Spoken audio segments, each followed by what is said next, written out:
പ്രിയ സ്നേഹിത, Brethren theological institute നടത്തുന്ന വേദ പഠന ശിബിരത്തിലേക്ക് താങ്കൾക്ക് സ്വാഗതം.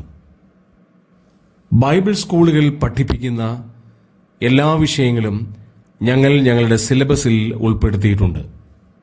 ഈ വിഷയങ്ങളെ ക്രമാനുഗതമായി പഠിപ്പിക്കുവാനായിട്ടാണ് ഞങ്ങൾ പരിശ്രമിക്കുന്നത്. ഇത് താങ്കൾക്ക് അനുഗ്രഹമാകും എന്നതിന് രണ്ടു പക്ഷമില്ല. ഞങ്ങൾ അയക്കുന്ന ഒരു വീഡിയോ പോലും താങ്കൾക്ക് നഷ്ടമാകാതിരിക്കുവാൻ ശ്രദ്ധിച്ചാലും ഞങ്ങളുടെ ചാനൽ സബ്സ്ക്രൈബ് ചെയ്യുകയും ബെൽ ഐക്കൺ അമർത്തുകയും ചെയ്യുമ്പോൾ ഞങ്ങൾ വീഡിയോ പോസ്റ്റ് ചെയ്യുമ്പോൾ തന്നെ താങ്കൾക്ക് നോട്ടിഫിക്കേഷൻ ലഭിക്കുന്നു. തന്മൂലം ഒരു വീഡിയോയും താങ്കൾക്ക് നഷ്ടമാകുകയില്ല എന്ന് മാത്രമല്ല, ഈ വീഡിയോകൾ നിങ്ങളുടെ ജീവിതത്തിൽ അനുഗ്രഹ കാരണമായിരിക്കും എന്നതിന് തർക്കവുമില്ല. Thank you so much, Dr. Johnson C. Philip. ഫിലിപ്പിയ ലേഖന പഠനത്തിന്റെ 4ാമത്തെ ക്ലാസ്സിലേക്ക് എല്ലാ ബഹുമാന്യ ശ്രോതാക്കൾക്കും സ്വാഗതം ആശംസിക്കുന്നു. കഴിഞ്ഞ 3 ക്ലാസ്സുകളിലായി ദൈവം നമ്മെ ഈ പഠനത്തിൽ ഏറെ സഹായിച്ചിട്ടുണ്ട്. ഇന്ന് രാത്രിയിലും നാം ചിന്തിക്കുന്ന ഈ ആത്മീയ ചിന്തകൾ നമ്മുടെ പ്രാണന് മജ്ജയും മേധസ്സും കൊണ്ട് എന്ന പോലെ തൃപ്തി വരുത്തക്കവണ്ണം അനുഗ്രഹമായി തീരട്ടെ എന്ന് പ്രാർത്ഥിക്കുന്നു. 2ാം അധ്യായത്തിലെ വിഷയം സബ്മിസീവ് മൈൻഡ്, അതായത് സമർപ്പണ മനസ്സ് എന്നുള്ളതാണ് എന്ന് പ്രഥമത തന്നെ നമ്മൾ ഓർത്താണ്. അതിലെ സമർപ്പണ മനസ്സിന്റെ ഉത്കൃഷ്ടമായിരിക്കുന്ന 4 ദൃഷ്ടാന്തങ്ങളാണ് അപ്പോസ്തലൻ 2ാമത്തെ അധ്യായത്തിൽ നമുക്ക് നൽകുന്നത്. 1, കർത്താവായ യേശുക്രിസ്തു താൻ തന്നെ. 2, അപ്പോസ്തലനായ പൗലോസ്. 3, പൗലോസിന്റെ സഹപ്രവർത്തകരും സഹതടവുകാരുമായി തന്നോടുകൂടെ ശുശ്രൂഷയിൽ സമയം ചെലവഴിച്ച തിമോത്തിയോസ്, എപ്പഫ്രോസ് എന്നിങ്ങനെ 2 സഹോദരന്മാർ. അതിലെ കർത്താവായ യേശുക്രിസ്തു ഏതെല്ലാം നിലയിൽ സമർപ്പണ മനസ്സിന് ദൃഷ്ടാന്തമായിരുന്നു എന്ന് കഴിഞ്ഞ ക്ലാസ്സിൽ പഠിക്കുവാൻ ദൈവം നമ്മെ സഹായിച്ചു. ഇന്ന് അപ്പോസ്തലനായ പൗലോസ് എങ്ങനെയാണ് ഈ സമർപ്പണ മനസ്സിന് ഉത്കൃഷ്ടമായ ദൃഷ്ടാന്തമായി ഇവിടെ തന്നെ അവതരിപ്പിച്ചിരിക്കുന്നത് എന്നുള്ളതാണ് നമ്മൾ പഠിക്കുവാൻ പോകുന്നത്. 2ാം അധ്യായത്തിന്റെ 12 മുതൽ 18 വരെയുള്ള വാക്യങ്ങളായിരിക്കും ഇന്നത്തെ നമ്മുടെ ചിന്തയ്ക്ക് ആധാരമാകുന്ന വേദഭാഗം. അത് വായിച്ചു കേൾപ്പിക്കുവാൻ ഞാൻ ഇപ്പോൾ തയ്യാറാവുന്നില്ല. സമയത്തിന്റെ പരിമിതി നമുക്കുണ്ട്. നിങ്ങളുടെ എല്ലാവരുടെയും കയ്യിൽ ബൈബിൾ ഉണ്ട് എന്നെനിക്ക് പൂർണ്ണമായ വിശ്വാസമുണ്ട്.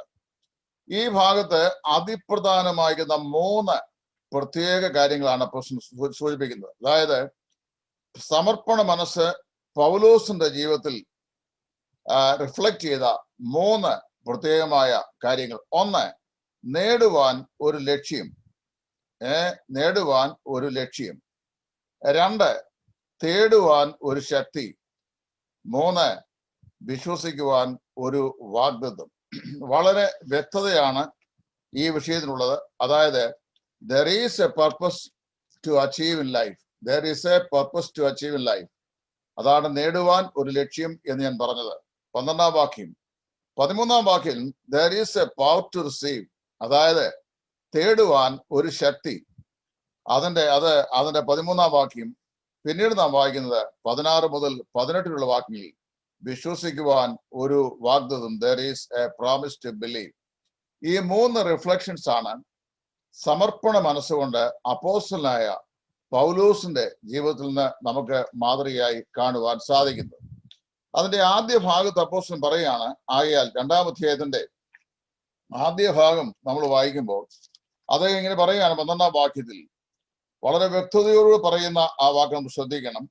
താൻ പറയുന്നത്, അതുകൊണ്ട് പ്രിയമുള്ളവരെ, നിങ്ങൾ എല്ലായ്പ്പോഴും അനുസരിച്ച പോലെ ഞാൻ അരികത്തിരിക്കുമ്പോൾ മാത്രമല്ല, ഇന്ന് ദൂരത്തിരിക്കുമ്പോൾ ഏറ്റവും അധികമായി ഭയത്തോടും വിറയലോടും കൂടെ നിങ്ങളുടെ രക്ഷയെ പ്രാവർത്തികം ആക്കുവീൻ.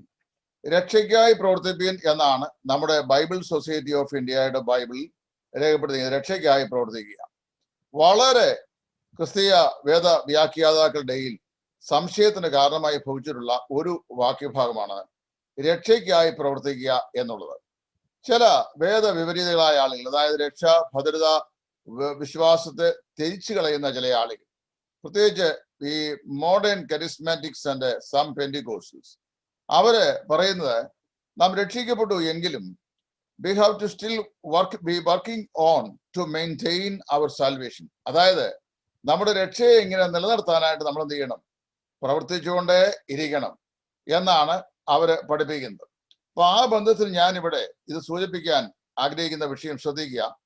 പൗലോസ് അപ്പോസ്തലൻ രണ്ട് കാര്യങ്ങൾ ഇവിടെ സൂചിപ്പിക്കുന്നു. ഒന്ന്, the divine pattern and the divine power. അതായത് നമ്മുടെ ആത്മീയ ജീവിതത്തിലുള്ള ദൈവികമാകുന്ന മാതൃക, ക്രിസ്തുവിന്റെ മാതൃക. രണ്ട്, അതിനാവശ്യമാകുന്ന ശക്തി. ഈ രണ്ട് കാര്യങ്ങളാണ് അദ്ദേഹം പറയുന്നത്. അത് പറയുമ്പോൾ 13-ാം വാക്യത്തിൽ പറയാണ്, it is God who works in you. അതായത് നിങ്ങളിൽ പ്രവർത്തിക്കുന്നവൻ ദൈവമാണ്. അതായത് ഇച്ഛിക്കുക എന്നതും പ്രവർത്തിക്കുന്ന എന്നതും തിരുവുള്ളമുണ്ടായിട്ട് ദൈവമത്രേ ചെയ്യുന്നത് എന്ന് പറയുകയാണ്. അപ്പോൾ ക്രിസ്തീയ ജീവിതത്തെ കുറിച്ച് അപ്പോസ്തലൻ വിലയിരുത്തുക അവിടെ. What is Christian life all about? ക്രിസ്തീയ ജീവിതം എന്താണ് എന്ന് പറയുമ്പോൾ it is not a series of ups and downs. അതായത് അത് കുറെ ഉയർച്ച താഴ്ചകളുടെ ഒരു പരമ്പരയല്ല. ക്രിസ്തീയ ജീവിതം എന്ന് പറയുന്നത് കുറെ ഉയർച്ച താഴ്ചകളുടെ പരമ്പരയല്ല. പലപ്പോഴും നമ്മൾ സാക്ഷിയൊക്കെ പറയുമ്പോൾ അതാണ് നമ്മൾ എംഫസൈസ് ചെയ്യുന്നത്, ഉയർച്ച താഴ്ചകളുടെ പരമ്പര. അതല്ല, it is a series of in and out. അതായത് നമ്മുടെ ആന്തരികവും ബാഹ്യവുമാകുന്ന ചില പ്രവർത്തന തത്വങ്ങളാണ് ക്രിസ്തീയ ജീവിതത്തിന്റെ ആകെ തുക എന്ന് പറയുന്നത്. അത് ഞാൻ വളരെ പ്രിസൈസ്ലി വിവരിക്കാൻ ആഗ്രഹിക്കുന്നുണ്ട്. ഇവിടെ അപ്പോസ്തലൻ പറയുകയാണ്, നിങ്ങൾ എന്ത് ചെയ്യണം? നിങ്ങളുടെ രക്ഷയ്ക്കായി പ്രവർത്തിപ്പീൻ. എന്താണ് അതിന്റെ അർത്ഥം? ഇവിടെ ഉപയോഗിച്ചിരിക്കുന്ന വാക്കിന്റെ, അതായത് ഗ്രീക്ക് വാക്കിന്റെ ശരിയായ അർത്ഥം എന്ന് പറഞ്ഞാൽ വർക്ക് ടു ഫുൾ കംപ്ലീഷൻ എന്നാണ്. അതായത് God has already began working in us. നമ്മിൽ ദൈവം പ്രവർത്തിക്കാൻ തുടങ്ങിക്കഴിഞ്ഞു. എപ്പോൾ മുതൽ? നമ്മൾ രക്ഷിക്കപ്പെട്ടത് മുതൽ. ഇപ്പോൾ we are striving to its full completion. അതായത് അതിന്റെ പൂർണ്ണതയിലേക്ക് നാം നടന്നെടുക്കുകയാണ്. അതാണ് ഇവിടുത്തെ ആശയം. പൗലോസിന്റെ കാലത്ത് ഈ പദത്തിന് ഉപയോഗിച്ചിരുന്ന വാക്ക് രണ്ട് പ്രത്യേക അർത്ഥങ്ങളാണ്. ഒന്ന്, ഈ കനിഗർഭങ്ങളിൽ, അതായത് മൈനുകളിൽ ജോലി ചെയ്യുന്ന ആളുകൾ അവരുടെ വർക്കിനെ സൂചിപ്പിക്കാൻ ഉപയോഗിച്ചിരുന്നൊരു പദമാണ് ഇവിടെ ഉപയോഗിച്ചിരുന്ന ഈ പ്രത്യേക പദം. അതായത് വർക്കൗട്ട് എന്ന് പറയുന്ന ആ വാക്കിന് ഉപയോഗിക്കുന്ന ഈ ഗ്രീക്ക് വാക്ക്. അതിന്റെ അർത്ഥം എന്താണെന്ന് ചോദിച്ചാൽ, ഒരു കനിയിൽ അധ്വാനിക്കുന്ന ആളുകൾ അത് ആഴത്തിൽ കുഴിച്ച് അതിൽ നിന്ന് കിട്ടാവുന്ന അത്രയും നിക്ഷേപങ്ങളെ സ്വീകരിക്കുന്നതിന് വേണ്ടിയുള്ള അധ്വാനത്തെയാണ് അത് സൂചിപ്പിക്കുന്നത്. നമുക്ക് രക്ഷ നൽകിയ കർത്താവിന്റെ രക്ഷയിൽ നാം അധിവസിച്ചുകൊണ്ട് നമ്മുടെ രക്ഷയുടെ ആത്യന്തികതയെ നമ്മുടെ ജീവിതത്തിൽ പ്രാപ്യമാക്കുന്ന അനുഭവത്തെയാണ് അവിടെ പറയുന്ന വർക്കൗട്ട് യുവർ സാൽവേഷൻ എന്ന വാക്കുകൊണ്ട് നമുക്ക് അർത്ഥമാക്കുവാൻ സാധിക്കുന്നത്. രണ്ടാമത്, അത് ഈ ഫീൽഡുകളിൽ വർക്ക് ചെയ്യുന്ന, അതായത് വയലുകളിൽ വർക്ക് ചെയ്യുന്ന ആളുകളെ അവരുടെ വേലയെ സൂചിപ്പിക്കാൻ ഉപയോഗിക്കുന്ന പദമാണ്. എങ്ങനെ ചോദിച്ചാൽ, ഒരു വയലില് അത്യധ്വാനം ചെയ്തിട്ട് എത്രത്തോളം ഈൽഡ് നമുക്ക് ഉണ്ടാക്കാൻ കഴിയുമോ അത്രത്തോളം ഈൽഡ് ആ വയലിൽ നിന്ന് നേടുവാൻ വേണ്ടി നാം ചെയ്യുന്ന അത്യധ്വാനത്തെ ആ പദപ്രയോഗം നമ്മെ അർത്ഥമാക്കുന്നുണ്ട്. ഇതിന്റെ ആത്യന്തികമായ ലക്ഷ്യം എന്ന് പറഞ്ഞു കഴിഞ്ഞാൽ, ക്രിസ്തീയ ജീവിതത്തിന്റെ ആത്യന്തിക ലക്ഷ്യം എന്ന് പറഞ്ഞാൽ ക്രിസ്തു സ്വഭാവത്തിന് അനുരൂപരാക്കി നമ്മെ രൂപാന്തരപ്പെടുത്തുക എന്നുള്ളതാണ്. അതാണ് പൗലോസ് പറയുന്നത്. നമ്മളെ കർത്താവ് എന്തിനെ രക്ഷിച്ചു, അല്ലെ എന്തിനു ഭൂമിയിലൂടെ ആക്കിയിരിക്കുന്നു, എന്തുകൊണ്ട് നാം ഇത് നമ്മുടെ രക്ഷയ്ക്കായി പ്രവർത്തിക്കണം എന്ന് പറയുന്നതിന്റെ ആത്യന്തിക ലക്ഷ്യം ക്രൈസ്റ്റ് ലൈക്നെസ്, അതായത് ക്രിസ്തുവിന്റെ സ്വഭാവത്തിന് നാം അനുരൂപരായി രൂപാന്തരം പ്രാപിക്കുക എന്നുള്ളതാണ്. റോമാലേഖനം 8-ാം അധ്യായത്തിന്റെ 29-ാം വാക്യത്തിൽ വായിക്കുമ്പോൾ, അവൻ മുന്നറിഞ്ഞവരെ തന്റെ പുത്രൻ മുഖാന്തരം അനേകം സഹോദരന്മാരിൽ ആദിയാതരാകേണ്ടതിന് അവന്റെ സ്വരൂപത്തോട് അനുരൂപരാകുവാൻ മുൻ നിയമിച്ചിരിക്കുന്നു. നിയമിച്ചവരെ വിളിച്ചും വിളിച്ചവരെ നീതീകരിച്ചും നീതീകരിച്ചവരെ തേജസ്കരിച്ചുമിരിക്കുന്നു എന്നാണ് അപ്പോസ്തലനായ പൗലോസ് പ്രസ്താവിക്കുന്നത്. അപ്പോൾ നമ്മുടെ ജീവിതത്തെ ഒരു കനിഗർഭമായി ഇവിടെ ചിത്രീകരിച്ചിട്ട് ആ കനിഗർഭത്തിൽ നിന്ന് വളരെ ട്രെമൻഡസ് ആയിട്ടുള്ള കാര്യങ്ങൾ എന്തെയാണ് നമ്മുടെ ജീവിതത്തിലേക്ക് നാം നേടിയെടുക്കുക, അല്ലെങ്കിൽ നാം സമ്പാദിച്ചെടുക്കുക. അതിനുവേണ്ടി നമ്മെ ഉത്സാഹിപ്പിക്കുന്ന ഒരു ആത്യന്തികമാകുന്ന ജീവിത ലക്ഷ്യത്തിലേക്കാണ് ഈ വാക്യാംശം നമ്മെ വഴി നടത്തുന്നത്. ഞാൻ മുമ്പൊരിക്കൽ ഇവിടെ പറഞ്ഞു എന്ന് എനിക്കറിയാൻ, ഏതോ ഒരു ക്ലാസ്സിൽ എവിടെയോ പറഞ്ഞു, അത് ഇവിടെയാണെങ്കിൽ സദയം ക്ഷമിക്കുക. നമ്മുടെ ഇന്ത്യയുടെ പ്രസിഡന്റ്മാരിൽ ഒരാളായിരുന്നു APJ അബ്ദുൽ കലാം. അദ്ദേഹം വളരെ ഒരു വലിയ ഹ്യൂജ് ബ്രെയിൻ ഉള്ള ആളായിരുന്നു. എന്നാൽ നമുക്ക് എല്ലാവർക്കും അറിയാവുന്ന പോലെ അദ്ദേഹം വളരെ ഫിസിക്കലി വളരെ സൗന്ദര്യമുള്ള ഒരാളായിരുന്നില്ല. എന്ന് പറഞ്ഞാൽ outward appearance were not much attractive. എന്നാൽ അദ്ദേഹത്തിന്റെ ഇന്റേണൽ കലീബർ എന്ന് പറയുന്നത് പകരം വെക്കാൻ ആവാത്ത ഒന്നായിരുന്നു. അദ്ദേഹം ഫിസിക്സ് മെയിൻ എടുത്താണ് പഠിച്ച് അദ്ദേഹത്തിന്റെ ആത്യന്തികമായിട്ട് ജീവിത ലക്ഷ്യം എന്ന് പറയുന്നത് ഒരു എഞ്ചിൻ പൈലറ്റ് ആകുക എന്നുള്ളതായിരുന്നു. അതിനുവേണ്ടി അദ്ദേഹം ഇവിടെ ഈ നമ്മുടെ ഈ അതിന് വേണ്ടുന്ന എല്ലാ എയറോനോട്ടിക് ഡിപ്പാർട്ട്മെന്റിൽ വേണ്ടുന്ന പഠനങ്ങളൊക്കെ പഠിച്ചു. ഇന്റർവ്യൂകൾ പാസ്സായി. അദ്ദേഹം ടെസ്റ്റ് എഴുതി, എല്ലാ പരീക്ഷകൾ എഴുതി. അദ്ദേഹം മെക്കാനിക്കൽ എഞ്ചിനീയറിംഗിൽ പോയി. എല്ലാം ശരിയായി, ഹയസ്റ്റ് റാങ്കിലൊക്കെ പാസ്സായി. പക്ഷെ അദ്ദേഹം ഒരു ഭാഗത്ത് തോറ്റുപോയി. അതായത് ഫിസിക്കൽ എക്സാമിനേഷനിൽ അദ്ദേഹം തോറ്റുപോയി. അദ്ദേഹത്തെ തള്ളി. അത് അദ്ദേഹത്തിന് വലിയ നിരാശയായി. ഇത് ഇന്ത്യയിൽ നമ്മുടെ ഹിന്ദു എന്ന് പറയുന്ന ഇംഗ്ലീഷ് പത്രത്തിൽ അദ്ദേഹത്തിന്റെ ജീവചരിത്രം എഴുതിയത് എന്റെ ഫയലിൽ ഇപ്പോൾ ഉണ്ട്. അത് ഞാൻ അതെന്ന് പറയുന്നത് മാത്രമേ ഉള്ളൂ, പറയുന്നത് റെഫറൻസ് കൂടിയാണ്. അപ്പൊ ഒരു ഫുൾ പേജ് അത് എഴുതിയിട്ടുണ്ട് വർഷങ്ങൾക്ക് മുമ്പ്. അപ്പൊ അതേ ഇവിടുന്ന് വളരെ നിരാശപ്പെട്ട് ഇവിടുന്ന് നേരെ ട്രെയിൻ കയറി വടക്കോട്ട് യാത്ര ചെയ്ത് അദ്ദേഹം അങ്ങ് നോർത്തിൽ ചെന്നിട്ട് യമുനാ നദിയുടെ ബാങ്ക് വഴി ഒരു ദിവസം ഇങ്ങനെ പ്രഭാത സമയത്ത് അദ്ദേഹം ഇങ്ങനെ അങ്ങോട്ടും ഇങ്ങോട്ടും ഈ ബാങ്കിൽ കൂടെ യാത്ര ചെയ്യുകയാണ്, നടക്കുക. വളരെ വിഷാദവദനായിരുന്നു. അങ്ങനെ ഇരിക്കുമ്പോൾ ഒരു ജൈന സന്യാസിനി അവിടെ ഈ കുളിക്കാൻ വേണ്ടി വന്നു കഴിഞ്ഞപ്പോ ഈ പയ്യന്റെ മുഖത്ത് നോക്കിയിട്ട് ആ വിഷാദ ഭാവം നോക്കിയിട്ട് ചോദിച്ചു, എന്താ കുഞ്ഞെ നിന്റെ മുഖം ഇങ്ങനെ വളരെ മെലങ്ക്ലി അപ്പിയറൻസിലിരിക്കുന്നത്, നിനക്ക് എന്തെങ്കിലും വിഷാദമുണ്ടോ പ്രയാസമുണ്ടോ ചോദിച്ചപ്പോ വളരെ ഹൃദയഭാരത്തോടെ ഈ APJ അബ്ദുൽ കലാം പറഞ്ഞു, സ്വാമി ഞാൻ ആരായി തീരുമെന്ന് അങ്ങേക്ക് എന്ന് പറയാൻ സാധിക്കുമോ എന്ന് ചോദിച്ചു. അപ്പൊ അല്പസമയത്തെ നിശബ്ദയ്ക്ക് ശേഷം ഈ സ്വാമിജി പറഞ്ഞു, കുഞ്ഞെ നീ ആരായിത്തീരുമെന്ന് പറയാൻ എനിക്ക് സാധിക്കുകയില്ല, നീ ആരായിത്തീരുമെന്ന് പറയാൻ നിനക്കും സാധിക്കുകയില്ല. എന്നാൽ നീ ആരായിത്തീരുവാൻ ദൈവം തീരുമാനിച്ചുകൊണ്ടോ അത് നീ ആയിത്തീരുമെന്ന് പറഞ്ഞു. അവസാനം അദ്ദേഹത്തിന്റെ ആർട്ടിക്കിളിന്റെ ഒടുവിൽ അതേ എഴുതിയെന്നറിയാവോ, I decide to become an engine pilot. ഞാനൊരു എഞ്ചിൻ പൈലറ്റ് ആകാനാണ് ആഗ്രഹിച്ചത്. എന്നാൽ എന്നെ കുറിച്ചുള്ള ദൈവത്തിന്റെ ആത്യന്തിക ലക്ഷ്യം രാജ്യത്തിന്റെ പൈലറ്റ് ആകുക എന്നുള്ളതായിരുന്നു. അങ്ങനെയാണ് ഇന്ത്യയുടെ പ്രസിഡന്റ് സ്ഥാനത്തേക്ക് വന്നു. ISROയുടെ ചെയർമാനും അവിടുത്തെ ഏറ്റവും സീനിയർ മോസ്റ്റ് സയന്റിസ്റ്റും റഷ്യ ഇന്ത്യക്ക് തരാതിരിപ്പാൻ എംബാഗോ ഏർപ്പെടുത്തിയ ക്രയോജനിക് എഞ്ചിൻ വിദ്യ ഇന്ത്യ ഗവൺമെന്റിന് വേണ്ടി ഇന്ത്യൻ ISROയ്ക്ക് വേണ്ടി സ്വന്തം ബുദ്ധി കൊണ്ട് ഡെവലപ്പ് ചെയ്യുകയും ചെയ്ത മഹാനായ മസ്തിഷ്ക മലനായിരുന്നു APJ അബ്ദുൽ കലാം. മനസ്സിലാക്കണം. അപ്പം ദൈവത്തിന് അദ്ദേഹത്തെ കുറിച്ചൊരു ഉദ്ദേശം ഉണ്ടായിരുന്നു, അദ്ദേഹത്തിന് അതേക്കുറിച്ച് ഒരു കണക്കൂടലും ഉണ്ടായിരുന്നു. ഇവിടെ പൗലോസ് പറയുന്നത് God has a definite plan regarding our life. അതായത് നമ്മുടെ ജീവിതത്തെ സംബന്ധിച്ച് ദൈവത്തിന് വ്യക്തമായ ഒരു പദ്ധതിയുണ്ട്. ആ പദ്ധതിയിലേക്ക് എത്തിച്ചേരാൻ നമ്മൾ എന്ത് ചെയ്യണം? സ്ട്രൈവ് ചെയ്യണം. അതാണ് വർക്ക്ഔട്ട് യുവർ സാൽവേഷൻ എന്ന് പറയുന്നത്. അല്ല നിങ്ങൾ ഇനി നിത്യത ലഭിക്കാൻ വേണ്ടി എന്തെങ്കിലും പ്രവർത്തിക്കണമെന്നല്ല അതിന്റെ അർത്ഥം. Working to full completion. മനസ്സിലായോ? നമ്മുടെ രക്ഷയെക്കുറിച്ചുള്ള ദൈവത്തിന്റെ ആത്യന്തികമായ പദ്ധതി നാം എത്തിച്ചേരേണ്ടതിന് ദൈവസന്നിധിയിൽ നാം അത്യധ്വാനം ചെയ്യുന്നതിനെയാണ് അത് ഓർപ്പിക്കുന്നത്. ഒരു വസ്തുത ഇവിടെ മനസ്സിലാക്കുക, no two flowers are the same. രണ്ട് പുഷ്പങ്ങൾ ഒരിക്കലും ഒരുപോലെയല്ല.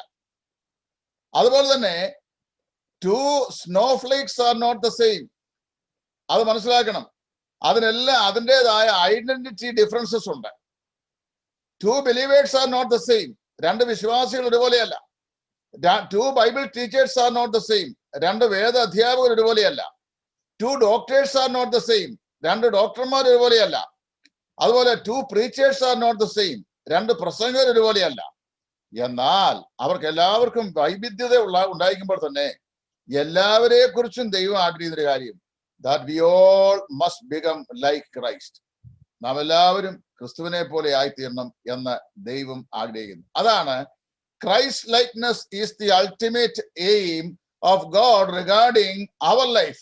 നമ്മുടെ ജീവിതത്തെ കുറിച്ചുള്ള ദൈവത്തിന്റെ ആത്യന്തികമായ ലക്ഷ്യം എന്ന് പറയുന്നത് ക്രിസ്തു സ്വഭാവത്തിന് നാം അനുരൂപരായി രൂപാന്തരപ്പെടുക എന്നുള്ളതാണ്. മനസ്സിലായല്ലോ? അവിടെ നമ്മൾ താഴോട്ട് വായിക്കുമ്പോൾ അതിന്റെ 14 മുതൽ 16 വരെയുള്ള വാക്യങ്ങൾ, 2-ാം അധ്യായത്തിന്റെ 14 മുതൽ 16 വരെയുള്ള വാക്യങ്ങൾ, എനിക്ക് സമയത്തിന്റെ പരിമിതി കൊണ്ട് ഇങ്ങനെ പോകാനേ പറ്റുള്ളൂ, സദയം ക്ഷമിക്കണം. 2-ന്റെ 14 മുതൽ 16 വരെയുള്ള വാക്യങ്ങളിൽ അപ്പോസ്തലൻ പറയുന്നത് നിങ്ങൾ നോക്കിക്കോളൂ. അവിടെ പറയുക, ഈ വക്രതയും കോട്ടവുമുള്ള തലമുറയുടെ നടുവിൽ നിങ്ങൾ അനിന്യരും പരമാർത്ഥികളും ദൈവത്തിന്റെ നിഷ്കളങ്ക മക്കളും ആകേണ്ടുന്ന എല്ലാ പിറുപിറുപ്പും വാദവും കൂടാതെ ചെയ്യുവീൻ. അവരുടെ ഇടയിൽ നിങ്ങൾ ജീവന്റെ വചനം പ്രമാണിച്ചുകൊണ്ട് ലോകത്തിൽ ജ്യോതിസുകളെ പോലെ പ്രകാശിക്കുന്നു. Paul is comparing the people of the world with the people of God. അതായത് ഈ ലോകത്തിലെ ജനത്തെയും മനുഷ്യനെയും ദൈവത്തിന്റെ മക്കളെയും കൂടെ ഒരു താരതമ്യ പഠനത്തിന് ഇതിനിടയ്ക്ക് പൗലോസ് തയ്യാറാകുക.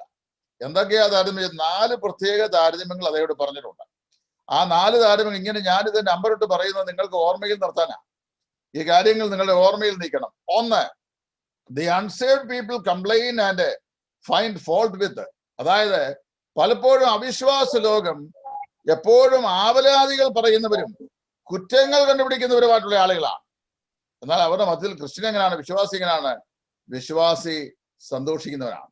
അതാ പൗലോസ് പറയുന്ന ഈ ചെറിയ ലേഖനത്തിൽ എത്രയോ പ്രാവശ്യം പറയുന്നത്, കർത്താവിൽ എപ്പോഴും സന്തോഷിപ്പീൻ, സന്തോഷിപ്പീൻ, സന്തോഷിപ്പീൻ എന്ന് ഞാൻ പിന്നെയും നിങ്ങളോട് പറയുന്നു. അപ്പോൾ ലോകം എപ്പോഴും കുറ്റങ്ങൾ കണ്ടുപിടിക്കാൻ ശ്രമിക്കുന്നു. ലോകത്തിന് പരാതി ആവലാതി മാത്രമേ ഉള്ളൂ. എന്നാൽ ക്രിസ്തീയ വിശ്വാസി അവരുടെ നടുവിൽ എപ്പോഴും സന്തോഷിക്കുന്നവരാണ്.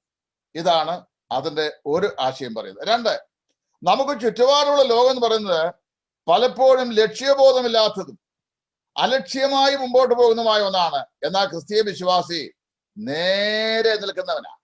എന്താ കാരണം എന്നറിയാമോ? അവന്റെ ജീവിതത്തിന്റെ അളവുകോൽ എന്ന് പറയുന്നത് ദൈവത്തിന്റെ വചനമാണ്. ദൈവത്തിന്റെ വചനം എന്ന് പറയുന്ന മെഷറിംഗ് റോഡാണ് ഒരു ക്രിസ്തീയ വിശ്വാസിയെ ഈ ലോകത്തിൽ നേരെ നിൽക്കാൻ കഴിയുന്നത്. ഇപ്പൊ പൗലോസിനെ കുറിച്ച് നോക്കിയേ. പൗലോസ് രക്ഷിക്കപ്പെട്ട ദിവസം തന്നെ അവന്റെ ജീവിതം ആരംഭിച്ചത് നേർവീതി എന്ന തെരുവിലാണ്. എഫ് ബ്രൂസ് പറയുന്നത്, the Saul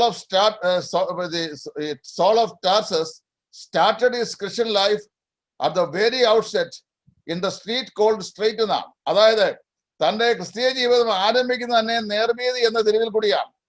അവിടെയാണ് അദ്ദേഹം ആരംഭിക്കുന്നത്. A Christian is always standing straight because the measuring rod of his life is nothing but the word of God. ദൈവവചനമാണ് അവന്റെ ജീവിതത്തിന്റെ അളവുകോൽ എന്ന് പറയുന്നത്. അപ്പൊ ദൈവവചനം കൊണ്ടാണ് അവൻ തന്നെ അളക്കുന്നത്. അവന്റെ ജീവിതത്തിന്റെ കാഴ്ചപ്പാടുകള്, അവന്റെ ദർശനം, അവന്റെ വീക്ഷണം, ഇതെല്ലാം അവൻ അളക്കുന്നത് ദൈവത്തിന്റെ വചനം കൊണ്ടാണ്. ലോക മനുഷ്യൻ അങ്ങനെയല്ല. 3 പറയുന്നത്, the world is dark. അതായത് ലോകം ഇപ്പോഴും ഇരുട്ടിലാണ്. ക്രിസ്തീയ വിശ്വാസി അവരുടെ നടുവിൽ ജ്യോതിസുകളെ പോലെ പ്രകാശിക്കുന്നവരാണ്.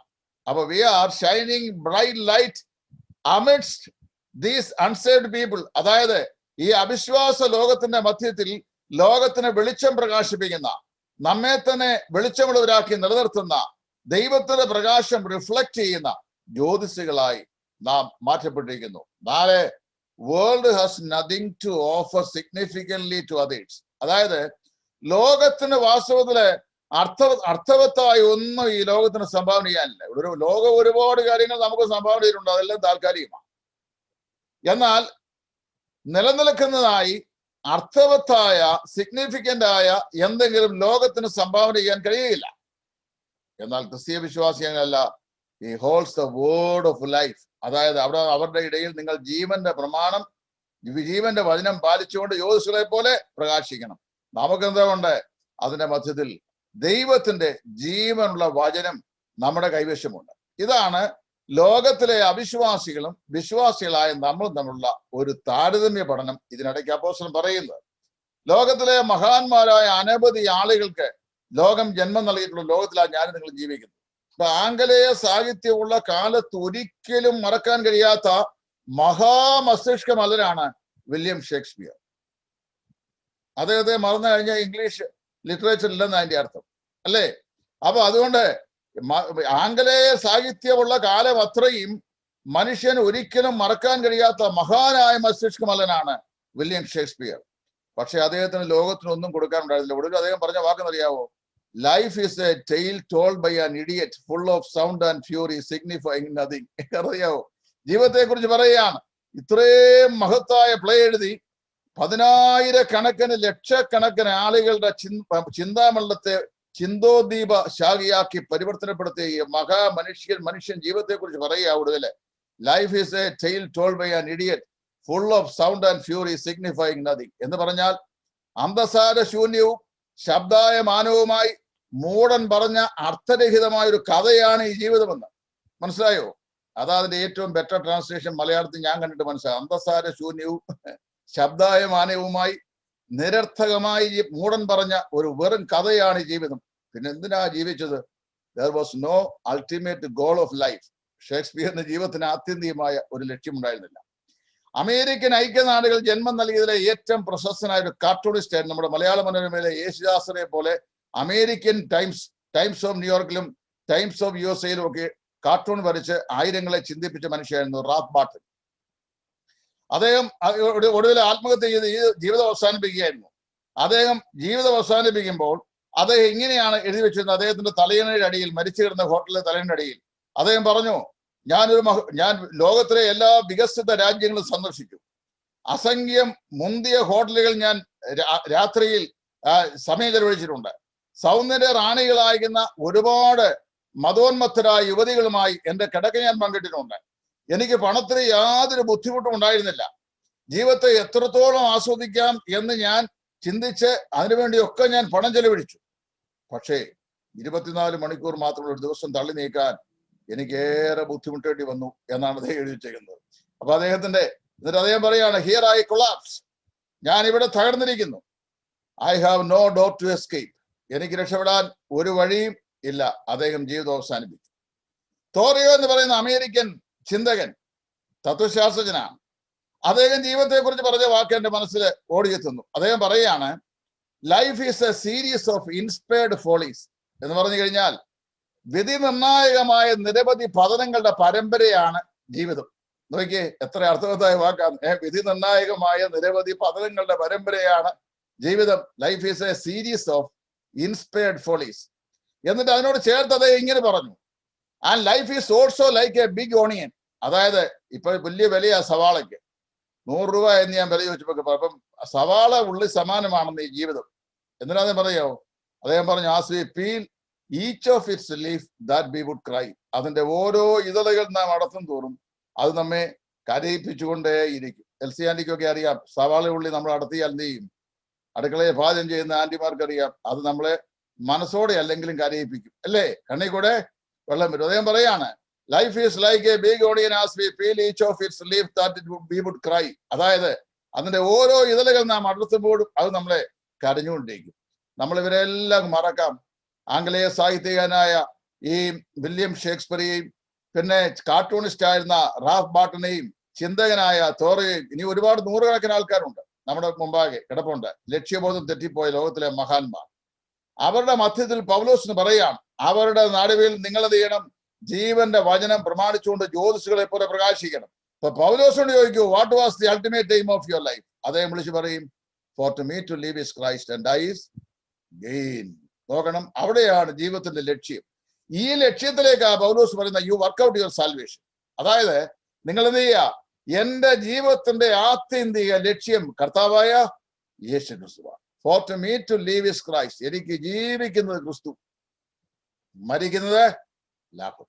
അങ്ങനെ പറഞ്ഞപ്പോൾ പൗലോസ് അതിന് വില കൊടുത്തത്, that life is A life of suffering. ലോകത്തിന്റെ മുമ്പാകെ അത് കഷ്ടതയുടെ ജീവിതം അതായിട്ട് വരുന്നുണ്ട്. It's A life of defeat, അത് പരാജയത്തിന്റെ ജീവിതമാണ്. It's A life of frustration, അത് മോഹഭംഗത്തിന്റെ അല്ലെങ്കിൽ നിരാശയുടെ ജീവിതമാണ് ലോകത്തിന്റെ മുമ്പാകെ. പക്ഷേ ക്രിസ്തുവിന്റെ വീക്ഷണത്തിൽ it was A life of satisfaction, അത് സംതൃപ്തിയുടെ ജീവിതമാണ്. അതാ 4-ാം അധ്യായത്തിൽ പറയുന്ന സംതൃപ്തമായ ജീവിതം, മനസ്സ്, സാറ്റിസ്ഫൈഡ് മൈൻഡ്. അതിലേക്ക് നമുക്ക് പിന്നീട് വരാം. അപ്പോൾ ഇവിടെ നമ്മൾ നോക്കിയോ, ലോകത്തിലെ മനുഷ്യരൊക്കെ ഇങ്ങനെ പറയുന്നു. പക്ഷെ അവിടെ പൗലോസ് പറയുന്നു, എന്താണ്? We allow God to achieve the purpose of our life. നമ്മുടെ ജീവിതത്തിന്റെ ആത്യന്തികമായ ലക്ഷ്യത്തിൽ എത്തിച്ചേരുവാൻ നാം എന്ത് ചെയ്യുന്നു? ദൈവത്തെ നമ്മുടെ ജീവിതത്തിൽ അനുവദിക്കുന്നു, കർത്താവിനെ അനുവദിക്കുക. നമ്മൾ നമുക്ക് വേണ്ടി പദ്ധതി ആവിഷ്കരിക്കുമ്പോഴാ പലപ്പോഴും നമുക്ക് ലക്ഷ്യത്തിൽ എത്തിച്ചേരാൻ കഴിയാവുന്നത്. Leave our life in the hands of God so that he should take the goal of our life. അതായത് നമ്മുടെ ജീവിതത്തെ ദൈവം ആഗ്രഹിക്കുന്ന ലക്ഷ്യത്തിലേക്ക് ദൈവം എത്തിക്കേണ്ടതിന് ദൈവകരങ്ങൾ നമ്മളെ ഏൽപ്പിച്ചു കൊടുക്കുക. നമ്മള് കർത്താവിലൂടെ സെയിൽ ചെയ്ത് മുമ്പോട്ട് പോകും.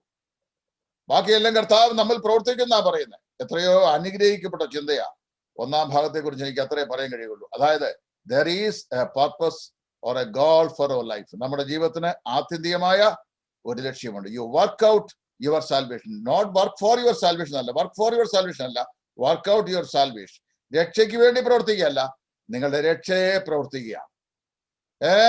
Work to the fullness of work to the fullness of to the completion, അതായത് പൂർണ്ണതയിലേക്ക്, ലക്ഷ്യത്തിലേക്ക്, ആ ലക്ഷ്യത്തിലേക്ക് നമ്മെ ആനയിക്കുന്ന ആ സമർപ്പണം, അതാണ് പൗലോസ് അപ്പോസ്തലന്റെ ജീവിതം ഉണ്ടായിരുന്നത്. അദ്ദേഹം വിളിച്ചു പറഞ്ഞു, എനിക്ക് ജീവിക്കുന്ന ക്രിസ്തു, അതല്ലാതെ മറ്റൊന്നുമില്ല. എന്റെ ജീവിതത്തിന്റെ ആകെ തുക, ആകെ ലക്ഷ്യം കർത്താവായ യേശു. അതല്ലേ പൗലോസ് പറഞ്ഞു ഗലാത്യർ 3:2, എനിക്കോ നമ്മുടെ കർത്താവായ യേശു ക്രിസ്തുവിന്റെ ക്രൂശിൽ അല്ലാതെ പ്രശംസിക്കുവാൻ ഇടവരുത്. തന്റെ ജീവിതത്തിന്റെ ഗോൾ എന്ന് പറയുന്ന അതായിരുന്നു.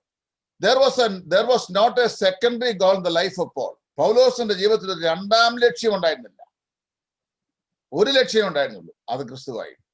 ഇനി രണ്ടാമത് അദ്ദേഹം പറയാണ്, ഈ നേടുവാൻ ഒരു ലക്ഷ്യം, 2 തേടുവാൻ ഒരു ശക്തി, എ പവർ ടു റിസീവ്. വളരെ വ്യക്തതയോടെയാ പറയുന്നത്. എന്താണ് ഈ ശക്തി?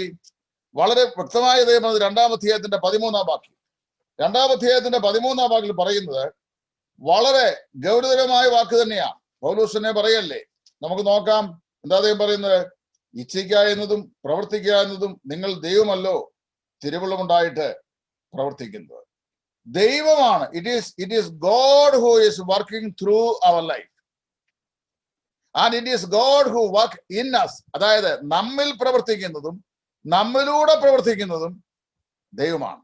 വളരെ അർത്ഥവത്തായ ചിന്തമാണ് ഇവിടെ നമ്മൾ മനസ്സിലാക്കേണ്ട വിഷയം.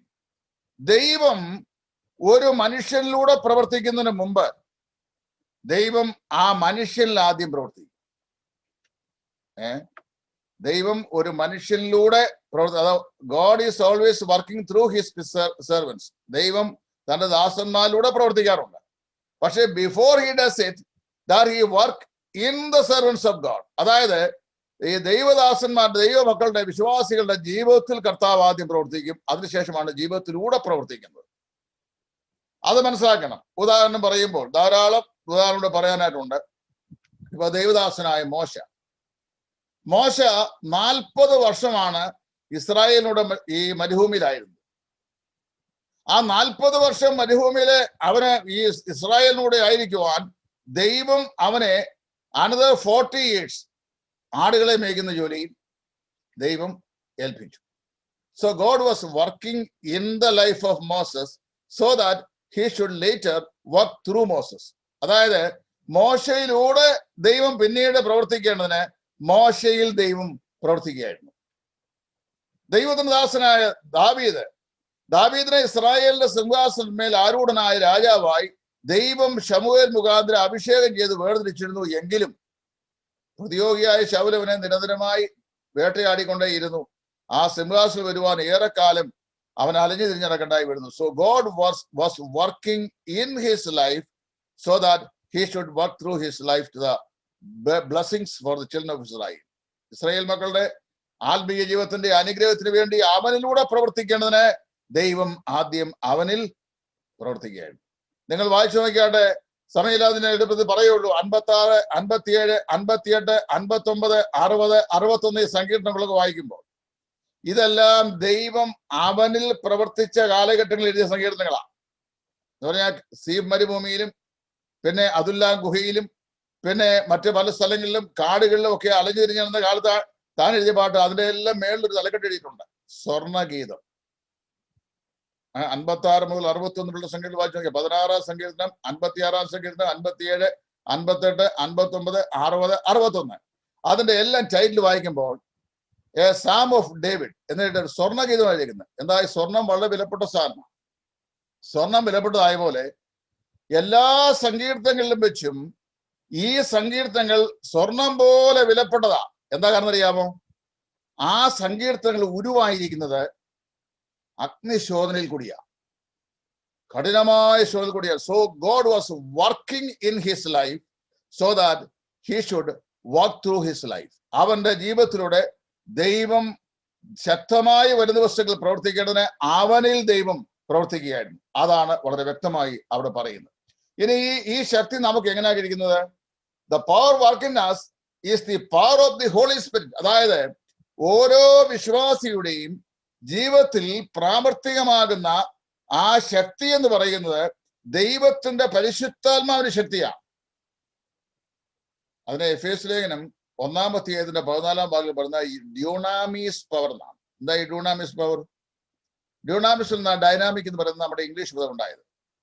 So dynamic is the literal translation or transliteration of the Greek word dunamis. Dunamis എന്ന് പറഞ്ഞു കഴിഞ്ഞാൽ അജയ്യ ശക്തി എന്നാണ് അതിന്റെ അർത്ഥം. ഇൻഡോമിറ്റബിൾ പവർ എന്ന് പറഞ്ഞാൽ തടയാനാവാത്ത ശക്തി. ആറ്റം ബോംബിന്റെ ശക്തി എന്ന് പറഞ്ഞാൽ ഇൻഡോമിറ്റബിൾ പവർ ആണ്. അതേ വാക്കാണ് ഉപയോഗിച്ചിരിക്കുന്നത്. അതായത് അജയ്യമായിരിക്കുന്ന ശക്തി. ആ ഡൈനാമിക് പവർ എന്താ? ഈ ഡൈനാമിക് പവർ അരിമത്യയിലെ യോസേപ്പിന്റെ കല്ലറയിൽ 100 റാത്തൽ സുഗന്ധദ്രവ്യം കൊണ്ട് വട്ടപ്പശ പോലെ ലിനനാൽ ചുറ്റി റൂളിത്തൊടി പോലെ ഉരുട്ടി ഒട്ടിച്ചു വെച്ച ആ ശരീരം റൂമാൽ മാറി ശരീരത്തിൽ നിന്ന് ഒരു ഭാഗത്തിരിക്കുകയും അതിനകത്തുനിന്ന് ശരീരം പുതുജന്മം പ്രാപിച്ച് പുറത്തു വരികയും ചെയ്യുവാൻ ദൈവം ഉപയോഗിച്ച ശക്തി, അതിന്റെ പേരാണ് ഡ്യൂണാമിസ് പവർ. മനസ്സിലായോ? അതേ ശക്തിയാണ് കർത്താവായ യേശുവിൽ വിശ്വസിച്ച ദൈവമക്കൾക്ക് കർത്താവ് നൽകിയിരിക്കുന്നത്. എന്നിലും നിങ്ങളിലും ആ ശക്തിയെ കുറിച്ച് 2 കൊരിന്ത്യർ 4 അപ്പോസ്തലൻ പറയുമ്പോൾ ഈ ശക്തി ഞങ്ങൾക്ക് മൺപാത്രങ്ങളിൽ അത്രേ നിക്ഷേപമായിട്ട് ഉള്ളത്. വെറും മൺപാത്രം, carbon, silicon, potassium, magnesium, manganese, iron, copper, silver, sodium chloride, പിന്നെ ഇങ്ങനെ തുടങ്ങി 14ലധികം കെമിക്കൽ എലമെന്റ്സ് കൊണ്ട് കമ്പോസ് ചെയ്യപ്പെട്ടിരിക്കുന്ന ഈ ഭൗമ ശരീരത്തിനകത്താണ് ഈ അജയ്യമാകുന്ന ശക്തിയെ ദൈവം വെച്ചിരിക്കുന്നത്. ഇത് കണ്ടിട്ട് 139 സംഗീതത്തിൽ ദാവീദ് പറഞ്ഞു, fearfully and wonderfully thou hast made me. നീ ഭയങ്കരവും അതിശയകരവുമായി എന്നെ സൃഷ്ടിച്ചിരിക്കുന്നു. ദൈവത്തിന് സ്തോത്രം. ഈ രാത്രി ബലഹീനമായ നമ്മുടെ ഈ ശരീരത്തിൽ ആറ്റം ബോംബിനേക്കാൾ അതിശക്തമായിരിക്കുന്ന ദൈവത്തിന്റെ പരിശുദ്ധാത്മാവിന്റെ ശക്തിയെ ദൈവം സംഭരിച്ചു വെച്ചിട്ട് പറയുകയാണ്, ഈ അദൃശ്യ ശക്തി, ആ ശക്തി നമുക്ക് നൽകുന്ന 3 ടൂൾസിനെ പൗലോസ് പറഞ്ഞിട്ടുണ്ട്. നമ്മുടെ ജീവിതത്തിൽ ദൈവം നമുക്ക് തേടുവാൻ നൽകുന്ന ഈ ശക്തി നമ്മുടെ ജീവിതത്തിൽ പ്രായോഗികമാക്കുവാൻ നമ്മെ സഹായിക്കുന്ന 3 ടൂൾസുകൾ ഏതൊക്കെയെന്നറിയാമോ? 1, ദ വേർഡ് ഓഫ് ഗോഡ്, ദൈവത്തിന്റെ വചനം. എന്താ ഈ ദൈവത്തിന്റെ വചനം? ദൈവത്തിന്റെ വചനം എന്ന് പറയുന്നത്, അതിനെക്കുറിച്ച് എബ്രായ ലേഖനം 4-ാം പറയുകയാണ്, ദൈവത്തിന്റെ വചനം ജീവനും ചൈതന്യമുള്ളതും ഇരുവായത്തിലുള്ളത് വാളിനേക്കാളും മൂർച്ചയേറിയതും പ്രാണനെയും ആത്മാവിനെയും സന്ധിമജ്ജകളെയും വേർവിളിച്ചും വരെ തുളച്ചിരുന്നതും ഹൃദയത്തിലെ ചിന്തനങ്ങളെയും ഭാവങ്ങളെയും വിവേചിച്ച് അറിയുന്നതാണ്. അങ്ങനെ ഒരു സാധനം ഇന്ന് വരെയും ഭൂമിയിൽ ആരും കണ്ടുപിടിച്ചിട്ടില്ല. നമ്മുടെ തലച്ചോറിനകത്ത് വേറെ ആളെ കുറിച്ച് ചിന്തിക്കുന്ന ചിന്ത ഫിലിം എടുത്ത് തരാൻ കഴിയുന്ന ഒരു യന്ത്രം ഇതുവരെ കണ്ടുപിടിച്ചില്ല. അങ്ങനെ കണ്ടുപിടിച്ചാൽ പല ആളുകളും വല്ലാത്ത പ്രയാസത്തിലാകും. അറിയാമോ? അപ്പൊ അത് അങ്ങനെ സാധനം കണ്ടുപിടിച്ചില്ല. ബ്രെയിൻ ഫിംഗർ മാപ്പിങ്ങും നാർക്കോ അനാലൈസിസും ഒക്കെ ഇപ്പൊ ഉണ്ട്. പക്ഷേ ഇങ്ങനൊരു സാധനം കണ്ടുപിടിച്ചിട്ടില്ല. പൗലോസ് പറയുകയാണ്, ലോകത്തിൽ ഇന്ന് വരെ 1300 ഗ്രാം തൂക്കമുള്ള തലച്ചോറിന്റെ ഉടമസ്ഥനായ മനുഷ്യൻ കൊണ്ട് കണ്ടുപിടിക്കാൻ കഴിഞ്ഞില്ലാത്ത അത്രമാത്രം അപ്രമേയമായ ഒരു ശക്തി മനുഷ്യന്റെ ഹൃദയത്തിലേക്ക് വ്യാപരിക്കുന്ന ഒന്നുണ്ട്. അതിന്റെ പേരാണ് ദൈവത്തിന്റെ വചനം. അത് ഇറ്റ് ഗോസ് ബിയോണ്ട് എവരി ഇംപെഡിമെന്റ്സ്, അതായത് എല്ലാ തടസ്സങ്ങളെയും നീക്കിപ്പോകുന്ന, ആത്മാവിനെയും സന്ധി മജ്ജകളെയും തുളച്ച് ചെല്ലുന്നതാണ്. അത് ഇരുവായത്തിലുള്ളതാണ് ആ വചനം. അതിനെ സംബന്ധിച്ച് 3 കാര്യങ്ങളാണ് ഞാൻ സൂചിപ്പിക്കാൻ ആഗ്രഹിക്കുന്നത്. അതായത് നമുക്ക് ദൈവാത്മശക്തി നമ്മുടെ ജീവിതത്തിൽ പ്രായോഗികമാക്കുവാൻ നമ്മെ സഹായിക്കുന്ന 3 ഇൻസ്ട്രുമെന്റിൽ ഒന്നാണ് ദൈവവചനം, 2ാമത്തേതാണ് പ്രാർത്ഥന, 3ാമത്തേതാണ് ക്രിസ്ത്യ ജീവിതത്തിലെ കഷ്ടത. ഇത് 3ഉം പൗലോസ് ഈ 2ാം അധ്യായത്തിൽ പറഞ്ഞിട്ടുണ്ട്. അതായത് പൗലോസ് എങ്ങനെയാണ് സമർപ്പണ മനസ്സുകൊണ്ട് ക്രിസ്തുവിന് മാതൃകയായെന്നാണ് പറഞ്ഞു വരുന്നത്. അതിൽ അങ്ങനെ വരുമ്പോൾ ദൈവാത്മശക്തിയിൽ നേടുവാൻ ലക്ഷ്യം, തേടുവാൻ ശക്തി, ആ ശക്തി ദൈവത്തിന്റെ പരിശുദ്ധാത്മാവിന്റെ ശക്തിയാണ്, അജയ്യ ശക്തി. ഇപ്പൊ ഉദാഹരണം പറഞ്ഞാൽ, നമ്മുടെ ഈ മൂലമറ്റം പവർ ഹൗസിൽ നിന്ന് ഉൽപ്പാദിപ്പിക്കപ്പെടുന്ന ഇലക്ട്രിസിറ്റിക്ക് 440 കിലോ വാട്ട് പവർ നൽകുന്നു. 440 കിലോ വാട്ട്. ആ 440 കിലോ വാട്ട് ഇലക്ട്രിസിറ്റിയാണ് ഈ ജനറേറ്റർ ഉൽപ്പാദിപ്പിച്ചുകൊണ്ട് വിടുന്നത്. അതിനെ പല സബ്സ്റ്റേഷനുകളിലാക്കി കൊണ്ടുവന്ന് റെഡ്യൂസ് ചെയ്ത് നമ്മുടെ വീട്ടിൽ തരുമ്പോൾ ഇന്ത്യയിൽ 220 അമേരിക്കയിൽ 110 വോൾട്ടായിട്ടാണ് തരുന്നത്. ഈ 220 വോൾട്ടിൽ നമുക്ക് തൊടാൻ ഒക്കില്ല. തൊട്ട് കഴിഞ്ഞാൽ അപകടം ഉണ്ടാകും, അത് തൊടാൻ പറ്റുകയില്ല. 220 വോൾട്ട് പവറിനകത്ത് വർക്ക് ചെയ്യുന്ന ഫാന്, വർക്ക് ചെയ്യുന്ന ഫ്രിഡ്ജ്, വർക്ക് ചെയ്യുന്ന AC, വർക്ക് ചെയ്യുന്ന ഇലക്ട്രിക് ബൾബ്, ഇതെല്ലാം പ്രവർത്തിച്ചുകൊണ്ടിരിക്കുകയാണ്. പക്ഷെ ഇന്ന് വരെ ഇലക്ട്രിസിറ്റി കണ്ടുപിടിച്ച ആൾ പോലും 440 കിലോ വാട്ട് എന്ന് പറഞ്ഞാൽ ഇങ്ങനെ ഇരിക്കും എന്ന് കാണിച്ചു തരുന്ന ഒരു ഇൻസ്ട്രുമെന്റ് ഇതുവരെ ഉണ്ടാക്കിയിട്ടില്ല, ഉണ്ടാക്കാൻ പറ്റുകയില്ല. കാര്യം അത്രയും പവർ ഒന്നിച്ച് കയറ്റി വിട്ട് കഴിഞ്ഞാൽ ആ ഇൻസ്ട്രുമെന്റ് എത്ര മനുഷ്യനെ കണ്ടുപിടുത്ത ആൾ കത്തിയെരിഞ്ഞു പോകും. അങ്ങനെ ഒന്നും കണ്ടുപിടിക്കാൻ പറ്റുകയില്ല. ഇതാണ് വിശ്വാസിയിൽ വ്യാപരിക്കുന്ന ശക്തി. ആ ശക്തിയെ കുറിച്ച് പറയുമ്പോൾ അതിന് നിദാനമായ ഒന്നാമത്തെ ഉപകരണമാണ് ദൈവത്തിന്റെ വചനം. വചനം എന്ന് പറയുമ്പോൾ മാറ്റമില്ലാത്ത ദൈവത്തിന്റെ തിരുവെഴുത്തുകളാകുന്ന ഈ 66 പുസ്തകം. ഇതിന്റെ വെളിയിൽ കമ്മ എന്നൊരു അക്ഷരം പോലും ദൈവം മനുഷ്യനോട് സംസാരിച്ചിട്ടില്ല. അതുകൊണ്ടാണ് വളരെ ട്രൂത്ത്ഫുള്ളി ഞാൻ പറയുമ്പോൾ, ഡിഫെൻഡ് ചെയ്യുമ്പോൾ ഞങ്ങളൊക്കെ പറയുന്നത്, there is no extra biblical revelation outside the Bible. We have solely 66 books which are divinely inspired word of God. അതാണ് ദൈവത്തിന്റെ വചനം. ദൈവനിശ്വസ്തമായി ദൈവം നമുക്ക് തന്നിരിക്കുന്നത് ഈ 66 പുസ്തകങ്ങളാണ്. ഇതിന്റെ പൊളിയിൽ ഒരു കമ്മ്യൂണിക്കേഷൻ ദൈവത്തിനില്ല. ദൈവം കമ്മ്യൂണിക്കേറ്റ് ചെയ്യുന്നത് എങ്ങനെയാണ്? ഈ വചനത്തിലൂടെയാണ്. There is no special revelation now, but we have the illumination. അതായത് നമുക്ക് ദൈവം ഇപ്പോൾ നൽകുന്ന പ്രകാശനമാണ് വചനത്തിന്റെ പ്രകാശനം. വചനം വായിക്കുന്നു, അപ്പോൾ നമ്മൾ we are enlightened, പ്രകാശിതരായിരുന്നു, നമുക്ക് കാര്യങ്ങൾ ഗ്രഹിക്കുന്നു. ദൈവത്തിന്റെ വചനം, അതിന് divine energy is released in our life through his word. അതായത് ദൈവികമാകുന്ന ശക്തി നമ്മുടെ ജീവിതത്തിലേക്ക് വ്യാപരിപ്പിക്കപ്പെടുന്നത് ദൈവത്തിന്റെ വചനത്തിലൂടെയാണ്. വചനം വായിക്കുമ്പോൾ ശക്തി ലഭിക്കുന്നു. അതിലെ 3 കാര്യങ്ങൾ ശ്രദ്ധിക്കേണ്ടത്. that we must appreciate the word of God. അതായത് ദൈവവചനത്തെ നമ്മൾ വിലമതിക്കണം. ഇന്ന് രാത്രി നമ്മൾ ഒന്നിച്ചു കുടിക്കുന്നത് കൊണ്ടാണല്ലോ ദൈവവചനം പഠിക്കാൻ, വചനത്തോട് താല്പര്യമുള്ളതുകൊണ്ടാണ് വചനം പഠിക്കാൻ കൂടി വരുന്നത്. വചനം പഠിക്കാൻ വരുമ്പോൾ ഇവിടെ ഇപ്പൊ എത്ര പേരുണ്ട്? അത്രയും ആളുകളും ഏകദേശം 97 ആൾക്കാർ ഇപ്പൊ ലൈനിലുണ്ടെന്ന് തോന്നുന്നു. ഈ 97 ആളുകൾ വചനം പഠിക്കാൻ വരികയാണ്. So all the 97 because they value the word of God. അവർ ദൈവവചനത്തെ വില കൽപ്പിക്കുന്നു. You must appreciate the word of God. ദൈവവചനത്തെ നിങ്ങൾ വിലമതിക്കണം. 2, വിലമതിച്ചാൽ മാത്രം പോരാ, യു ഷുഡ് അപ്രോപ്രിയേറ്റ് ഇറ്റ്. അതെന്ത് ചെയ്യണം? കൈവശമാക്കണം. വചനത്തെ കൈവശമാക്കണം. 2 ദൃഷ്ടാന്തങ്ങൾ പറഞ്ഞ് വേഗത്തിൽ ഓടിപ്പോകാം. ഗബ്രിയേൽ ദൂതൻ മറിയോട് പറഞ്ഞു, കൃപ ലഭിച്ചവളെ നിനക്ക് വന്ദനം, നീ ഗർഭിണിയായി ഒരു മകനെ പ്രസവിക്കും. വിവാഹം കഴിക്കാത്ത പെൺകുട്ടിയാ. അവള് കേട്ട് ഞെട്ടി, ഇതെന്തൊരു വന്ദനം. Since I knew not a man how this will be possible. ഇത് ഞാൻ പുരുഷൻ അറിയാൽ ഇതെങ്ങനെ സംഭവിക്കും? ഡോണ്ട് വറി, ദൈവത്തിന്റെ പരിശുദ്ധാത്മാവിന്റെ മേൽ വരും. The power of the Almighty God shall overshadow thee, whereas the holy thing which is conceived in thee shall be called the Son of God. ദൈവത്തിന്റെ പരിശുദ്ധാത്മാവിന്റെ മേൽ വരും, അത്യുന്നതന്റെ ശക്തി നിന്റെ മേൽ തെളിടും. ആകയാൽ ഉത്ഭവിക്കുന്ന വിശുദ്ധ പ്രജ ദൈവപുത്രന് വിളിക്കപ്പെടും. അടുത്ത വാക്ക് കഴിക്കുന്നത്, മറിയ ഈ വചനങ്ങളെല്ലാം എന്ത് ചെയ്തു? ഹൃദയത്തിൽ സംഗ്രഹിച്ചു. മറിയ ഈ വചനങ്ങളൊക്കെയും ഹൃദയത്തിൽ സംഗ്രഹിച്ചു. That is appropriation. Appreciation comes through ears. കേട്ട് ആസ്വദിക്കുക. പക്ഷേ appropriation it goes to the deep to the heart. അതായത് ഹൃദയത്തിന്റെ അടിത്തട്ടിലേക്ക് പോകുന്നു. ദാവീദ് പറയുകയാണ്, ഞാൻ നിന്നോട് പാപം ചെയ്യാതിരിക്കുന്നത് നിന്റെ വചനത്തെ എന്റെ ഹൃദയത്തിൽ സംഗ്രഹിച്ചു.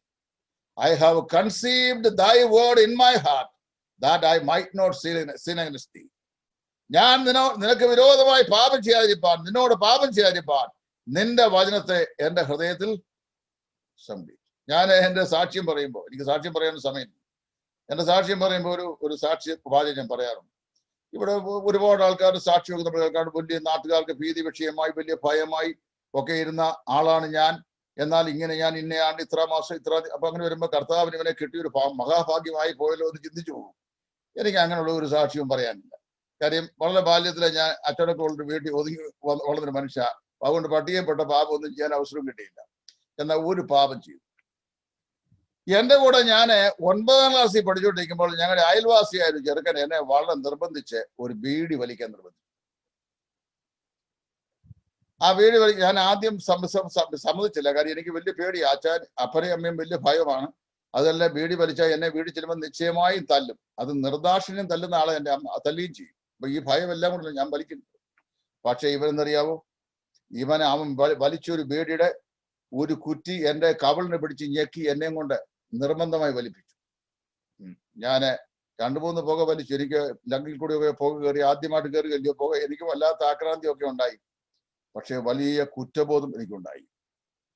ഞാൻ വളരെ വിഷമിച്ചു. ഞാൻ വീട്ടിൽ ചെയ്തതിന്റെ അപ്പനോട് പറഞ്ഞു, അച്ഛാ ഞാൻ ഒരു തെറ്റ് ചെയ്ത്, എന്നെ തല്ലരുത്. എന്താടാ ചോദിച്ചു. ഞാൻ പറഞ്ഞു, ഞാൻ ഇന്നടത്തെ നമ്മുടെ രാജു എന്നെ കൊണ്ടൊരു മുറിബീടി വലിപ്പിച്ചു. എനിക്കിഷ്ടമില്ലായിരുന്നു അവൻ വലിപ്പിച്ചതാ. ആ പറഞ്ഞു, മേല ഇനിയും അവൻ്റെ കൂടെ കൂട്ടുകെട്ടാൻ പോയേക്കരുത്, ഇങ്ങനത്തെ കാര്യം ചെയ്തേക്കരുത്, ഇന്ന് നിന്നെ തല്ലുന്നില്ലെന്ന് പറഞ്ഞു. ഞാൻ അങ്ങനെ ഒരു മുറിബീഡിയെ വലിച്ചിട്ടുണ്ട് ജീവിതത്തിൽ കേട്ടോ. പക്ഷേ ആ മുറിബീഡി വലിച്ചത് കൊണ്ടുണ്ടായ കുറ്റബോധം ഏറിയ ദിവസങ്ങൾ എൻ്റെ ഹൃദയത്തെ ഭരിച്ചുകൊണ്ടേയിരുന്നു. കാരണം ഞാൻ 9ാമത്തെ വയസ്സിൽ രക്ഷിക്കപ്പെട്ടു ദൈവത്തിലാണ്. എൻ്റെ ഹൃദയത്തിന്റെ അകത്ത് എന്നെ അതിങ്ങനെ വല്ലാതെ വിഷമിപ്പിച്ചുകൊണ്ടേയിരുന്നു. ഞാൻ ദൈവത്തോട് നെഞ്ചത്ത് കൈവച്ച് ഏറ്റു പറഞ്ഞിട്ടും പിന്നെയും എൻ്റെ കുറ്റബോധം എന്നെ ഇങ്ങനെ അലട്ടിക്കൊണ്ടേ ഇരുന്നു. ഞാൻ പറഞ്ഞറിയാമോ, ദൈവത്തിന്റെ വചനം ഹൃദയത്തിൽ സംഗ്രഹിക്കും. ദാവീദ് പറയാണ്, ഞാൻ നിന്നോട് പാപം ചെയ്യാതിരിപ്പാൻ നിന്റെ വചനത്തെ എൻ്റെ ഹൃദയത്തിൽ സംഗ്രഹിച്ചു. വചനം ഹൃദയത്തിൽ സ്ഥാനം പിടിച്ചു കഴിയുമ്പോൾ, അത് വചനത്തെ അപ്രോപ്രിയേറ്റ് ചെയ്യുമ്പോഴാണ് ഒരു തെറ്റ് ചെയ്യാൻ പ്രേരണ ഉണ്ടാകുമ്പോഴും തെറ്റ് ചെയ്യരുത് എന്നുള്ള അന്തരാത്മാവിന്റെ വിലക്ക് നമുക്ക് തരുന്ന ഹൃദയത്തിൽ വസിക്കുന്ന ദൈവത്തിന്റെ വചനമാണ്. മൂന്നാമത്, we must appreciate the word, we must appropriate it, and thirdly, പൗലോസ് പറയുന്നത് we must apply it. എന്ത് ചെയ്യണം? നമ്മളത് ജീവിതത്തിൽ പ്രായോഗികമാക്കണം. യേശുക്രിസ്തു സമർപ്പണ മനസ്സുകൊണ്ട് ജീവിതത്തിൽ കാണിച്ച മാതൃക എന്ത് ചെയ്യണം? നമ്മുടെ ജീവിതത്തിൽ അപ്ലൈ ചെയ്യണം. അപ്പൊ പൗലോസ് അപ്ലൈ ചെയ്യാണ്. കർത്താവായ യേശു തന്റെ ജഡത്തിൽ അനുഭവിച്ച കഷ്ടങ്ങൾ ബാക്കിയുള്ളവ തന്റെ ശരീരമായ സഭയ്ക്ക് വേണ്ടി ഞാൻ എൻ്റെ ജഡത്തിൽ പൂരിപ്പിക്കുന്നു എന്നാണ് അദ്ദേഹം പറയുന്നത്. താൻ അനുഭവിച്ച കഷ്ടത മനസ്സിലായില്ലയോ? അവിടെ പറയാം. അതായത് വിശ്വാസമാണ് നമ്മുടെ ജീവിതത്തിലെ അതിനെ ഏറ്റവും സഹായമായിരിക്കുന്നത്. ദൈവവചനത്തെ അപ്രീഷിയേറ്റ് ചെയ്യുക. രണ്ടാമത് പറഞ്ഞത്, 1 വചനം, 2 പ്രാർത്ഥന. പ്രാർത്ഥനയും വചനവും ഒന്നും കൂടെ ചേർന്ന് പോകുന്നതാണ്.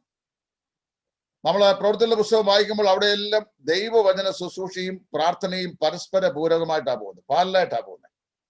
പത്രോസിനെയും പിടിച്ച് ഹെരോദാവ് തടവിലാക്കി അവനെ ജനത്തിന്റെ മുമ്പാകെ നിർത്തി വിസ്തരിച്ച് കൊല്ലാൻ തീരുമാനിച്ച തലേ രാത്രിയിൽ പത്രോസിനെ നന്നാല് ചേവകർ ഭേദമുള്ള 4 പടക്കൂട്ടങ്ങളുടെ നടുവിൽ പത്രോസ് കിടന്നുറങ്ങുകയാണ്. അപ്പോൾ നാം വായിക്കുന്നത്, യെരൂശലേമിലെ സഭ ശ്രദ്ധയോടെ അവന് വേണ്ടി പ്രാർത്ഥിച്ചു.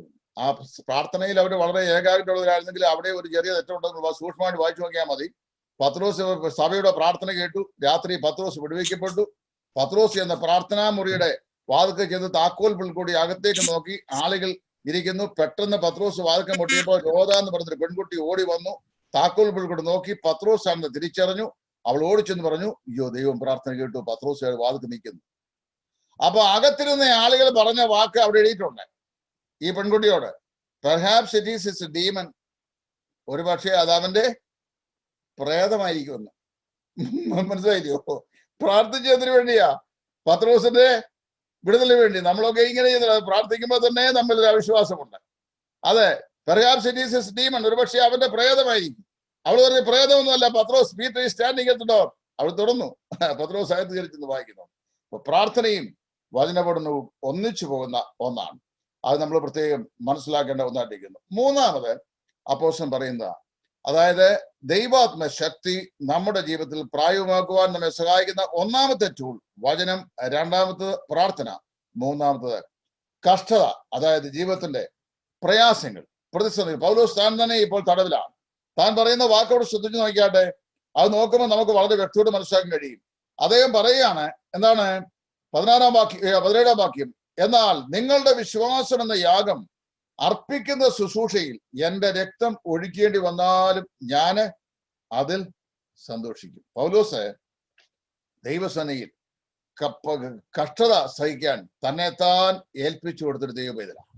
അതുകൊണ്ട് തന്നെയാണ് പൗലോസ് ആദ്യം പറഞ്ഞ ക്രിസ്തുയേശുവിൽ വിശ്വസിപ്പാൻ മാത്രമല്ല, അവന് വേണ്ടി കഷ്ടം സഹിപ്പാനും കൂടെ നമുക്ക് വരം നൽകിയിരിക്കുന്നു. കഷ്ടത ഒരു വരമാണ്. അത് വിശ്വസിക്കുവാൻ നമുക്ക് കർത്താവായ യേശുക്രിസ്തു വിശ്വസിക്കുവാൻ വരം ലഭിച്ചപ്പോൾ തന്നെ ദൈവം തന്ന ഒന്നാണ് കഷ്ടം സഹിപ്പാൻ വേണ്ടിയുള്ള വരം. അത് ദൈവം നൽകിയിരിക്കുകയാണ്. അത് പൗലോസ് റെക്കഗ്നൈസ് ചെയ്തിരുന്നു. അതുകൊണ്ട് കഷ്ടങ്ങൾ പ്രശംസിക്കാൻ പൗലോസിന് കഴിഞ്ഞിരുന്നു. കാരണം അത് ദൈവം നൽകിയ വരമാണെന്ന് പൗലോസിന് അറിയാമായിരുന്നു. 2 കൊരിന്ത്യർ 12-ാം അധ്യായത്തിൽ കർത്താവ് പൗലോസിനോട് പറഞ്ഞു, എന്റെ കൃപ നിനക്ക് മതി, എന്റെ ശക്തി ബലഹീനതയിൽ തികഞ്ഞു വരുന്നു. അത് പൗലോസ് മനസ്സിലാക്കി. മരണത്തിന്റെ ആത്യന്തികമായ അർത്ഥം മനസ്സിലാക്കുന്ന ഒരാൾക്ക് മരണത്തെ ഭയമില്ല. മരണത്തിലൂടെ പ്രവേശിക്കുന്ന സ്ഥലം ഏതാണെന്ന് നിശ്ചയദാർഢ്യമുള്ള ഒരാൾക്ക് മരണത്തെ ഭയമില്ല. അതാ പൗലോസ് പറഞ്ഞു, ഞങ്ങൾ എപ്പോഴും മരിപ്പാൻ ഒരുങ്ങിയിരിക്കുന്നു, ഒരുക്കമുള്ളവരായി ഇരിക്കുന്നു. വളരെ ചിന്തിക്കേണ്ട യാഥാർത്ഥ്യങ്ങളാണ്. മുമ്പോട്ട് പോകുമ്പോൾ ഇങ്ങനെയുള്ള അഗ്നിശോധനകൾ എന്ന് പറയുന്നത് it removes the draws from the life of A Christian. ഒരു ക്രിസ്തീയ വിശ്വാസിയുടെ ജീവിതത്തിലെ കീടങ്ങളെയും തുരുമ്പുകളെയും നീക്കിക്കളയാൻ സഹായിക്കുന്ന ഒന്നാണ് എന്ത്? ഈ അഗ്നിശോധന. നമ്മള് 66-ാം സങ്കീർത്തനം വായിക്കുമ്പോൾ അതിന്റെ 13 മുതലുള്ള വാക്യങ്ങൾ, ഞങ്ങൾ തീയിലും വെള്ളത്തിലും കൂടി കടക്കേണ്ടി വന്നു, എങ്കിലും നീ ഞങ്ങളെ സമൃദ്ധിയിലേക്ക് കൊണ്ടുവന്നിരിക്കും. അവിടെ നോക്കണേ, ഈ തീയിലും വെള്ളത്തിലും വളരെ രസകരമായ ഒരു കെമിക്കൽ കോമ്പിനേഷൻ ഞാൻ പറയാം. നമ്മളെല്ലാം പഠിച്ചിട്ടുള്ള 10-ാം ക്ലാസ്സിൽ നമ്മുടെ ഈ സർക്കാർ സ്കൂളിലൊക്കെ പഠിക്കുമ്പോൾ, ഞാനൊക്കെ സർക്കാർ സ്കൂളിലാണ് പഠിച്ചത്. കാര്യം പേരൻസ് ഈ പ്രൈവറ്റ് സ്കൂളിലൊന്നും വിട്ടു പഠിപ്പിക്കാൻ അന്ന് സാവകാശം ഉണ്ടായിരുന്നില്ല. 10-ാം ക്ലാസ്സിൽ കെമിസ്ട്രി പഠിപ്പിക്കുന്ന കെമിസ്ട്രി ടീച്ചർ വരും. അവരെ കെമിസ്ട്രി ലബോറട്ടറിയിലെ ചില ഉപകരണങ്ങളൊക്കെ ക്ലാസ്സിൽ കൊണ്ടുവരും. അവിടെ കൊണ്ടതിന് ശേഷം വെള്ളത്തെ എങ്ങനെ അതിന്റെ ബേസിക് ഘടകങ്ങളായി, അടിസ്ഥാന ഘടകങ്ങളാക്കി മാറ്റാം. വെള്ളത്തിന്റെ അടിസ്ഥാന ഘടകം എന്താ? നമുക്കറിയാം, H2 ആണ്. അതായത് ഹൈഡ്രജന്റെ 2 മോളിക്യൂൾസും ഓക്സിജന്റെ 1 മോളിക്യൂൾ കൂടെ ഒന്നിച്ച് സംയോജിച്ചാൽ ഉണ്ടായി കിട്ടുന്ന 3ാമത്തെ സാധനത്തിന്റെ പേരാണ് എന്ത്? വെള്ളം. അപ്പോൾ H2. അപ്പൊ അവർ കൊണ്ടുവന്നു, ടെസ്റ്റ് ട്യൂബ് കൊണ്ടുവന്നു, ടണലുകൾ കൊണ്ടുവന്നു, വെള്ളം ഒഴിച്ചു, അതിന് സംവിധാനമൊക്കെ ചെയ്തു. ഒരു ടണലിലേക്ക് ഹൈഡ്രജൻ മാറുന്നു, തന്നെത്താൻ കത്തുന്നതാണ്. മറ്റേ ടണലിലേക്ക് ഓക്സിജൻ മാറുന്നു. മാറിക്കഴിഞ്ഞാൽ പിന്നെ വെള്ളം അവസാനം തീർന്നു. ഒരിടത്ത് ഹൈഡ്രജൻ കളക്റ്റഡ് ആയി, മറുഭാഗത്ത് ഓക്സിജൻ കളക്റ്റഡ് ആയി. ഹൈഡ്രജൻ തന്നെത്താൻ അന്തരീക്ഷവായുമായി സമ്പർക്കം ഉണ്ടായാൽ സെൽഫ് ഇൻഫ്ലേമബിൾ ആണ്. തന്നെത്താൻ കത്തുന്നതും മറ്റേത് കത്താൻ സഹായിക്കുന്നതുമാണ്. രണ്ടും സമകാല ശക്തിയുള്ളതാണ്. ഒന്ന് തന്നെത്താൻ കത്തുന്നതും മറ്റേത് കത്താൻ സഹായിക്കുന്നതുമാണ്. എന്നാൽ ഇവ രണ്ടും കൂടെ ചേർന്നാലോ കെടുത്താൻ സഹായിക്കുന്ന വെള്ളം. കെടുത്താൻ സഹായിക്കുന്ന വെള്ളത്തിൽ നിന്നാണ് തന്നെത്താൻ കത്തുന്നതും തന്നെത്താൻ കത്താൻ സഹായിക്കുന്നതുമായ 2 വാതകങ്ങൾ 2 ഭാഗത്തേക്ക് പോകുന്നു. ഇത് രണ്ടും കൂടെ ഒന്നു ചേർന്ന് കഴിഞ്ഞാൽ കെടുത്താൻ സഹായിക്കുന്ന ഒന്ന്. എത്ര രസകരമാ ദൈവത്തിന്റെ സൃഷ്ടി. നോക്കിക്കേ, ഇവിടെ അങ്ങനെ വരുമ്പോ എന്നറിയാവോ, ഞാൻ പറഞ്ഞു വന്നത്, ഞങ്ങൾ തീയിലും വെള്ളത്തിലും കൂടെ കടക്കേണ്ടി വന്നു, എങ്കിലും നീ ഞങ്ങളെ സമൃദ്ധിയിലേക്ക് കൊണ്ടുവന്നിരിക്കുന്നു. വിശ്വാസ ജീവിതത്തിന്റെ അഗ്നി പരിശോധനകൾ പൗലോസ് ഉൾപ്പെടെയുള്ള സകല വിശുദ്ധന്മാർക്ക് എന്ത് ചെയ്തു? It simply removes the draws of life. അതായത് ജീവിതത്തിന്റെ കീടങ്ങളെ, തുരുമ്പുകളെ മാറ്റുവാൻ മാത്രം സഹായകമായ അഗ്നിപരിശോധന.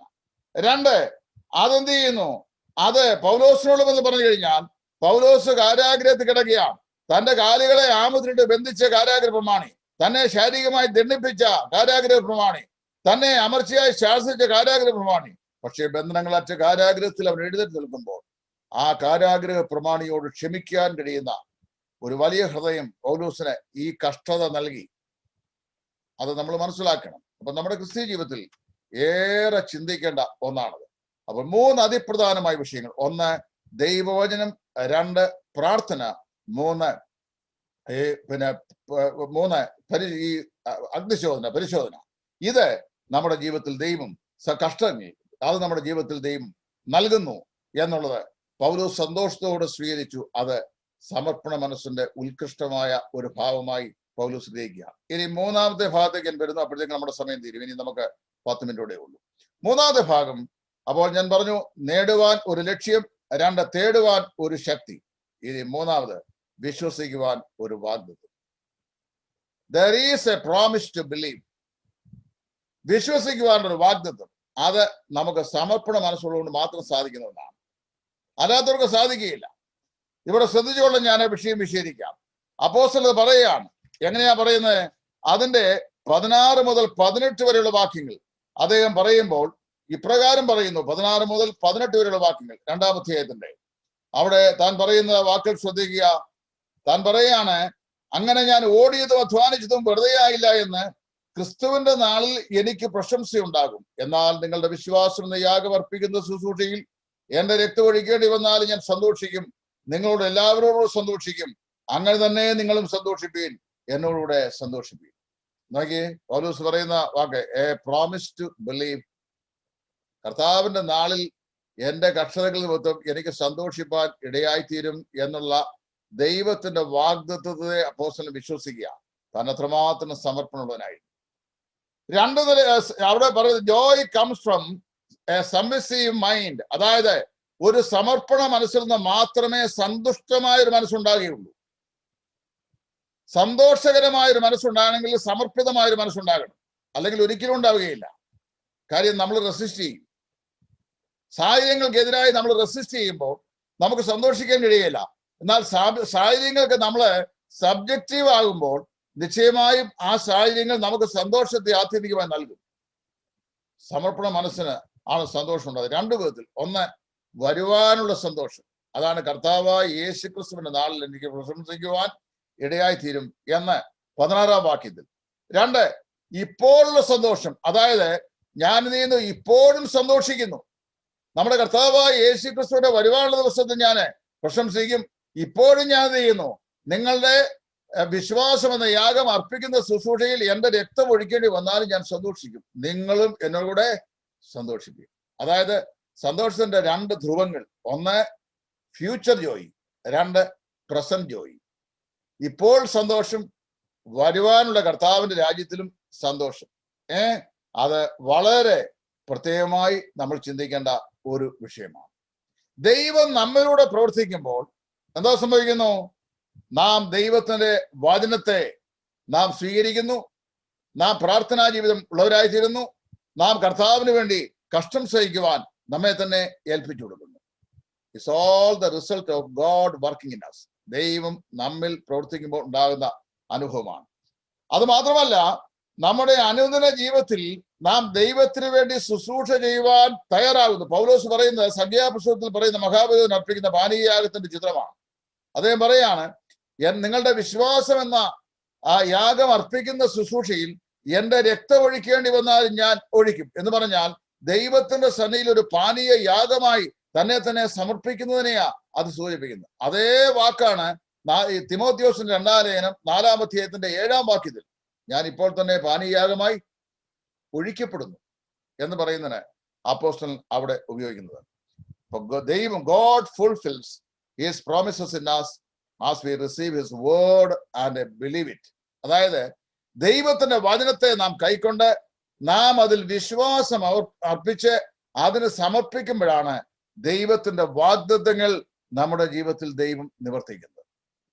ഡോക്ടർ ഹാലി ഇങ്ങനെ പറഞ്ഞിട്ടുണ്ട്, there are altogether more than 3,000 promises in the entire Bible.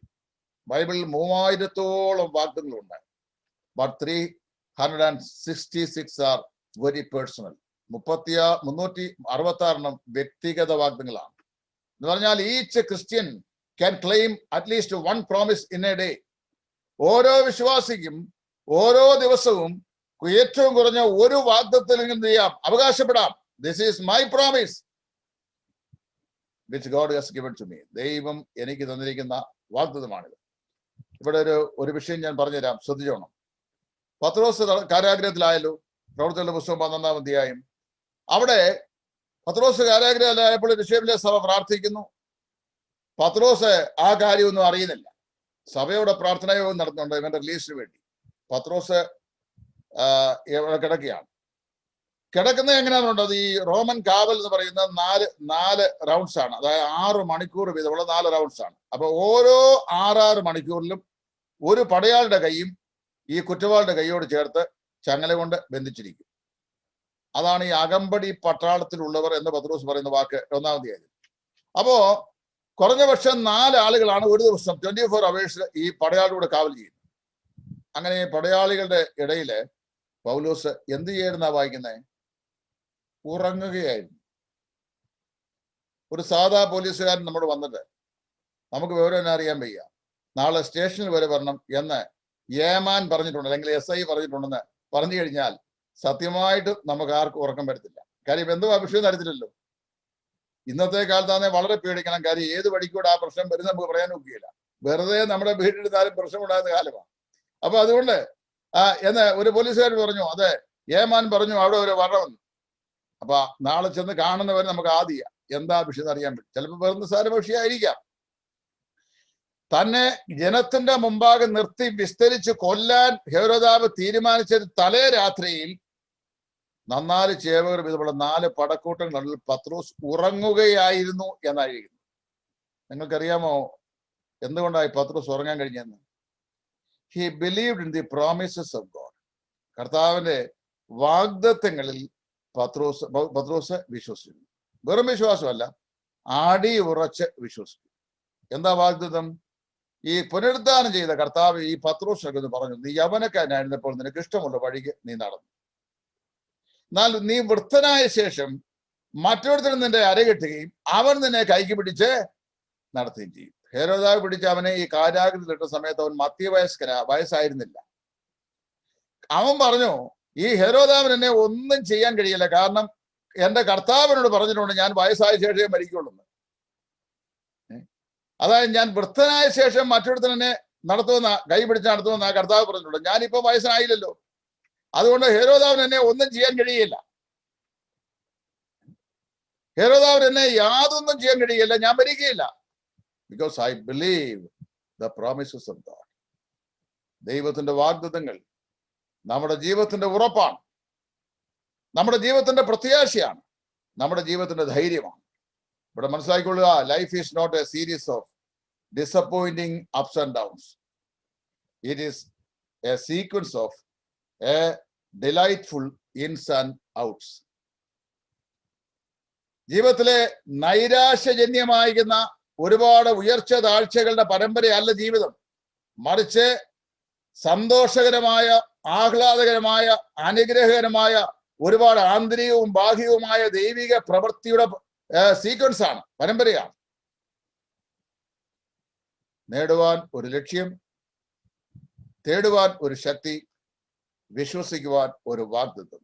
അപ്പോസ്തലനായ പൗലോസ് കർത്താവായ യേശുക്രിസ്തുവിന്റെ സമർപ്പിത ദാസനായി, സമർപ്പണ മനസ്സിന്റെ ഉത്കൃഷ്ടമായ ദൃഷ്ടാന്തമായി ഫിലിപ്പിയിലെ വിശ്വാസികൾക്ക് തന്നെത്താൻ സമർപ്പിച്ച് ഇവിടെ എഴുതി ഏൽപ്പിച്ചിരിക്കുകയാണ്. ഞാൻ എൻ്റെ വാക്കുകൾ ദീർഘിപ്പിക്കുന്നില്ല, ഇവിടെ അവസാനിപ്പിക്കട്ടെ. ദൈവം അനുവദിച്ചാൽ നമ്മുടെ അടുത്ത ക്ലാസ് സമർപ്പണ മനസ്സിന്റെ ഉത്കൃഷ്ട ദൃഷ്ടാന്തമായിരിക്കുന്ന തിമോത്തിയോസും എപ്പഫ്രോസും എന്താണ് അവരുടെ ജീവിതത്തിലെ സമർപ്പണ മനസ്സ് എന്നുള്ളതാണ് 19 മുതൽ 28 വാക്യങ്ങൾ നമുക്ക് അടുത്ത ആഴ്ച കർത്താവ് അനുവദിച്ചാൽ പഠിക്കാനായിട്ടുള്ളത്. ഈ വചനങ്ങൾ നമുക്കൊരാശ്വാസവും ഒരു ധൈര്യവും ഒരു അനുഗ്രഹവുമായി തീരട്ടെ. ഞാൻ ഈ നിലയിൽ ഇതിനെ ഡിവൈഡ് ചെയ്തുകൊണ്ട് നിങ്ങൾക്ക് ഓർത്തിരിക്കാൻ എളുപ്പമുണ്ടെന്ന് ഞാൻ വിശ്വസിക്കുന്നു. നിങ്ങളെ എല്ലാവരെയും ദൈവം കൂടുതലായി ഈ വേദഭാഗം വായിച്ച് ധ്യാനിച്ച് പഠിച്ച് നമ്മളെക്കുറിച്ചുള്ള ദൈവത്തിന്റെ ആത്യന്തിക ലക്ഷ്യം എന്താണ് എന്ന് ഗ്രഹിച്ച് ആ ലക്ഷ്യത്തിലേക്കുള്ള പ്രയാണത്തിനായി പരിശുദ്ധാത്മാവ് ഒരുക്കേണ്ടതിന് ഈ വചന പഠനം സംഗതിയാക്കട്ടെ എന്ന് പ്രാർത്ഥിച്ചുകൊണ്ട് തൽക്കാലം നിർത്തുന്നു. ദൈവം എല്ലാവരെയും അനുഗ്രഹിക്കട്ടെ. കർത്താവിന്റെ വേലയിൽ സുവിശേഷകൻ Titus from Idayaranmula. Thank you. പ്രിയ സ്നേഹിത, ബ്രദറൻ തിയോളജിക്കൽ ഇൻസ്റ്റിറ്റ്യൂട്ട് പ്രസിദ്ധീകരിക്കുന്ന ഈ വീഡിയോ താങ്കൾക്ക് പ്രയോജനപ്പെട്ടു എന്ന് ഞങ്ങൾ വിശ്വസിക്കുന്നു. ബൈബിൾ സ്കൂളുകളിൽ പഠിപ്പിക്കുന്ന എല്ലാ വിഷയങ്ങളും ഞങ്ങൾ ഞങ്ങളുടെ സിലബസിൽ ഉൾപ്പെടുത്തിയിട്ടുണ്ട്. ഇവ താങ്കൾക്ക് അനുഗ്രഹമാകും എന്ന് ഞങ്ങൾക്ക് ഉറപ്പുണ്ട്. ഞങ്ങൾ അയക്കുന്ന എല്ലാ വീഡിയോയും താങ്കൾ കാണുകയും അതിൽ ഉൾപ്പെടുത്തിയിരിക്കുന്ന വിഷയങ്ങൾ പഠിക്കുകയും ചെയ്യുക. ഞങ്ങളുടെ ചാനൽ സബ്സ്ക്രൈബ് ചെയ്യുകയും ബെൽ ഐക്കൺ അമർത്തുകയും ചെയ്യുമ്പോൾ ഞങ്ങൾ അയക്കുന്ന വീഡിയോകളുടെ നോട്ടിഫിക്കേഷൻ താങ്കൾക്ക് ലഭിക്കും. തന്മൂലം ഒരു വീഡിയോയും നിങ്ങൾക്ക് നഷ്ടമാകുകയില്ല. ഈ വീഡിയോകൾ നിങ്ങളുടെ ആത്മീയ ജീവിതത്തിനും ഭാവി തലമുറയ്ക്കും ആത്മീയ പ്രചോദനം ഉളവാക്കും എന്നുള്ളതിന് യാതൊരു സംശയമില്ല. താങ്കളുടെ വിലയേറിയ അഭിപ്രായങ്ങളും നിർദ്ദേശങ്ങളും ഞങ്ങളുടെ ഇമെയിൽ വഴിയായും ഫോൺ വഴിയായും ഞങ്ങളെ അറിയിക്കാവുന്നതാണ്.